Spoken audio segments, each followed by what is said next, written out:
Welcome to Dental Vibes. I'm Gabby. And I'm Carla. And if you're new here, we have been dental assistants for over a decade now. And in our channel, you can expect to see contents for our fellow dental assistants, but also for anybody that wants to take care of their oral health. And if you're returning back, thank you so much for your support. Please don't forget to like this video. And also, if you haven't done so, go ahead and subscribe to our channel. And today we're going to talk about a very highly requested video, right? It took us a minute, but we're here. And we're going to clarify all of your questions, and it's going to be about how to properly do dental charting.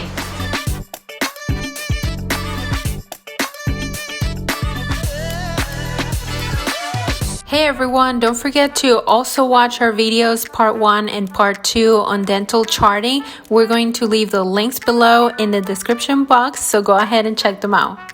Now, even though it's a little embarrassing to talk about this, and I know Gabby has a strict policy about not You working. see this, you quit the next day. But there's still offices that use it. So I wanted to show you that. Look at this setup. It's the same as the software. You have your buccal, lingual, buccal, occlusals. Oh yeah, don't forget about this fan. Who's seen that? Yeah. Please put it on the comments right now. Who's worked with this? Okay, real quick, let's just chart the right side. Because, for example, the only thing that would change from paper chart is that number 13 and 20 are missing. I've learned to do either you can just put blue, because we don't use like green or anything like that. That means that the tooth is not there, or you can put an X. An X, yep. Okay, now see number 18, occlusal buccal needs to get done. Occlusal Don't mess up, Carla. We can't erase buccal. Yeah, that's the problem with this. Oh, and 17 is also missing. My chart is missing. Let's say we needed to extract 19. I would put an X, or just a line across. Let's say we're extracting 14 with red. The tooth already has a crown because we're not using green or anything like that. We're actually going off key now, but there's my crown here. Now I think, if I remember correctly, Yes. and I might be wrong because it's been a long time, I only dealt with paper charting in school, but if it's a PFM, Yes. I think you put lines, Yeah, right? that's correct. So they want Ooh, to, I still got it. They want to, yes, because let's say you have an amalgam, it will be a solid color existing. If you did a resin, or the tooth has a resin, then you would do Outline, like that, you just like outline. an outline.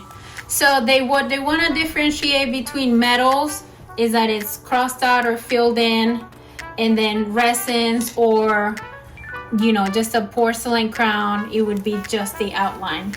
So it's still pretty straightforward. It's very similar to the software. It's just Yes. like much more No.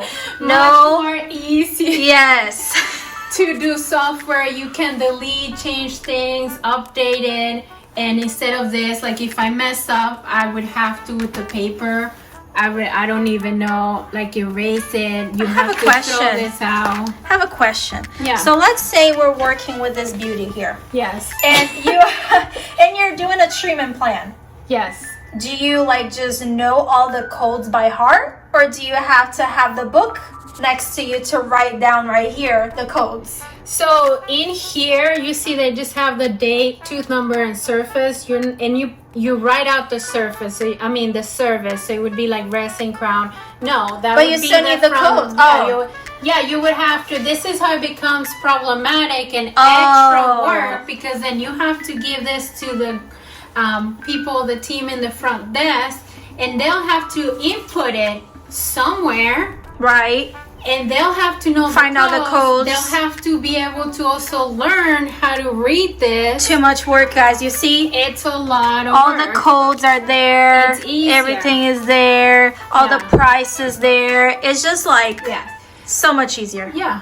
For So sure. much easier. Alright, so that is it for charting, guys. I hope this was helpful. I do like to mention something. I am not sure why most dental assisting programs only teach you how to chart on paper. Because I would say nowadays, 90% of the offices are going to be agree. using software. So Yeah. I just don't understand why these dental assisting programs are only teaching on paper. They should at least give the students an idea of what software looks like, right? Sure, yeah, because even though there are multiple softwares out there and you don't know where you're gonna end up, which software they're gonna be using, it's still pretty much the same. And it's nice to have that knowledge of like, oh yeah, there's multiple buttons, and just see it, because it takes a little bit of a while to learn.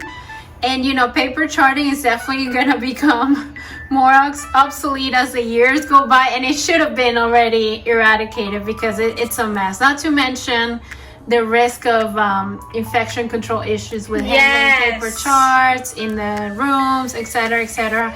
There's a long list of like why we shouldn't be using paper charts anymore. Exactly. Now, please let us know under the comment, because that would just out of curiosity, I would like to know how many programs out there are actually teaching charting in a software. So, and what software they're using. Yeah, let us know under the comments if in your program you learned only paper, or if you had any software. At least both. Yes, let us know.